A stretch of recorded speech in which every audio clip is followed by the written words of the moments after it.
Hello everyone, কেমন আছো সবাই? আশা করি সবাই খুব ভালো আছো। আমি রীতা, আমার নতুন একটি ভ্লগে তোমাদের সবাইকে অনেক অনেক স্বাগত জানাই।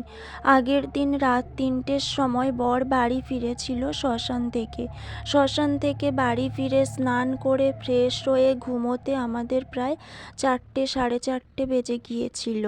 তারপর দিন সকালে তাই উঠতে আমাদের অনেকটাই বেলা হয়ে গিয়েছিল। আমরা ঘুম থেকে উঠেছিলাম তখন প্রায় 9টা বাজে। তার উপর আবার শাশুড়ি মাও বাড়িতে ছিল না, তাই সংসারের সমস্ত কাজের দায়িত্ব আমার একার উপরে। জানো তো, আমার খুব বেশি দিন বিয়ে হয়নি, সবে আমার 8 মাস বিয়ে হয়েছে। আর বিয়ের পর থেকে আমি শ্বশুরবাড়িতে তেমন ভাবে কোনো কাজই করতাম না। আমার শাশুড়ি মা কোনো কাজই আমাকে তেমনভাবে করতে বলতো না।